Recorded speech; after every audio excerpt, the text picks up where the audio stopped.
Hello sir. ఈ రోజు మనం ఈ క్లాస్ లో ఏంటంటే చాప్టర్ 2 స్టాక్ మార్కెట్ ఎలా పనిచేస్తుంది. ఈ చాప్టర్ 2 మొత్తం మనకి ఏంటంటే స్టాక్ మార్కెట్ ఎలా పనిచేస్తుందో అనే దానిపైన అయితే ఎక్స్ప్లెనేషన్ అయితే ఇవ్వబోతున్నాను. అండ్ ఇందులో మనకి 2.1 ప్రాథమిక మార్కెట్ అంటే ఏంటని చూద్దాం. సో ఇందులో మనం క్వశ్చన్స్ వైజ్ గా డివైడ్ చేసుకుంటూ వెళ్తున్నాం కాబట్టి సో 2.1 క్వశ్చన్ వచ్చేటప్పటికి ప్రాథమిక మార్కెట్ అంటే ఏంటనేది ఒకసారి చూద్దాం. ప్రాథమిక మార్కెట్ అనేది ఆర్థిక మార్కెట్ లో ఒక ప్రత్యేకమైన విభాగం. సో ప్రాథమిక మార్కెట్ అనేది ఆర్థిక మార్కెట్లలో ఒక ప్రత్యేకమైన విభాగం. ఇందులో ఏంటి, కొత్తగా సెక్యూరిటీలని అంటే ఏంటి, సెక్యూరిటీలు అంటే ఏమవుతాయి, షేర్లు వస్తాయి, బాండ్లు వస్తాయి. అంటే ఇందులో కొత్తగా సెక్యూరిటీలని కంపెనీలు, లేదంటే ప్రభుత్వాలు లేదా సంస్థలు పెట్టుబడిదారుకు మళ్ళీ అమ్మకానికి అయితే అందజేస్తాయి. సో పెట్టుబడిదారులు ఎవరైతే ఉన్నారో వాళ్ళకి అమ్మకానికి అందజేస్తాయి. ఏవి, ఈ సెక్యూరిటీలు అంటే ఏమనుకున్నాం, షేర్లు, బాండ్లు. అండ్ కంపెనీలు, ప్రభుత్వాలు లేదా ఎనీ ఆర్గనైజేషన్, సంస్థలు, ఇవన్నీ కూడా ఇన్వెస్టర్స్ ఎవరైతే ఉన్నారో వాళ్ళకైతే అమ్మకానికి అయితే అందిస్తాయి. అంటే ఏంటంటే ఈ సెక్యూరిటీలు ఏవైతే ఉన్నాయో మొదటిసారి జనాలకు విడుదలయ్యే మార్కెట్ ఇది. ఓకేనా, జనరల్ పబ్లిక్ ఎవరైతే ఉన్నారో ఫస్ట్ టైం వాళ్ళకి విడుదలయ్యే మార్కెట్ ఇది ప్రాథమిక మార్కెట్ అంటే. దీన్నే న్యూ ఇష్యూ మార్కెట్ కూడా అని మనం పిలుస్తాము. దీన్ని ఏమని పిలుస్తామంటే మనం న్యూ ఇష్యూ మార్కెట్ అని కూడా పిలుస్తాము. అయితే ఏంటంటే ఇక్కడ మనకి ఈ ప్రాథమిక మార్కెట్ లో ఏమవుతుందంటే మనకి ఈ ప్రాథమిక మార్కెట్ లో కొత్త పెట్టుబడి సేకరణ అనేది అయితే జరుగుతుంది. సో ఇన్వెస్ట్మెంట్ ఏదైతే ఉందో పెట్టుబడి అనేది సేకరణ జరుగుతుంది ప్రాథమిక మార్కెట్ లో. అంటే ఒక కంపెనీ అభివృద్ధి కోసం కొత్త పెట్టుబడులు రావడానికి ఇక్కడ స్టాక్స్ లేదా బాండ్లను అయితే జారీ చేస్తుంది.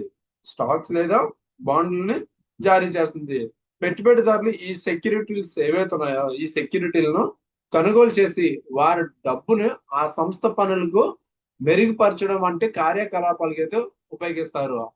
సో వారు ఆ డబ్బుని ఏంటంటే ఆ సంస్థ ఏంటంటే పనులు మెరుగుపరచడం వంటి కార్యకలాపాలకి అయితే ఉపయోగిస్తారు. అయితే ఇక్కడ మనకి కొన్ని ప్రాథమిక మార్కెట్ ముఖ్య లక్షణాలు అనేవి అయితే ఉన్నాయి. అవి ఏంటనేది ఒకసారి చూద్దాం. ప్రాథమిక మార్కెట్ ముఖ్య లక్షణాలు ఏంటనేది ఒకసారి చూద్దాం.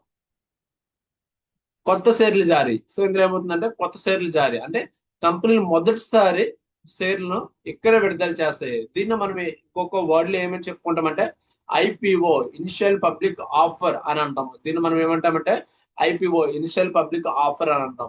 సో సెకండ్ ఏంటంటే నేరుగా పెట్టుబడిదారులకు విక్రయం. ఇందులో సెకండ్ పాయింట్ ఏంటంటే నేరుగా పెట్టుబడిదారులకు విక్రయం. అంటే మార్కెట్ లో సెక్యూరిటీని నేరుగా కంపెనీల నుంచి పెట్టుబడిదారులకు విక్రయగా అందుతాయి.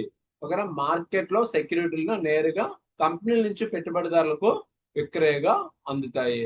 నెక్స్ట్ థర్డ్ పాయింట్ ఏంటిది, పెట్టుబడిదారులకు ఆదాయం. అంటే కంపెనీలు సేకరించిన డబ్బు ఏదైతుందో డబ్బు వారి వ్యాపారాన్ని విస్తరించడం కొరకు ఉపయోగిస్తాయి. సో ఈ కంపెనీలు ఏవైతే ఉన్నాయో సేకరించిన డబ్బు ఏదైతే ఉందో వారి వ్యాపారాన్ని విస్తరించడం కొరకు ఉపయోగిస్తాయి.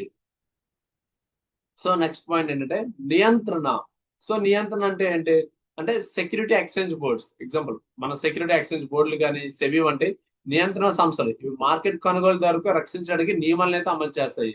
ఇవి మార్కెట్ కొనుగోలుదారుకు రక్షించడానికి నియమాలను అయితే అందజేస్తాయి ఈ నియంత్రణ అనేది.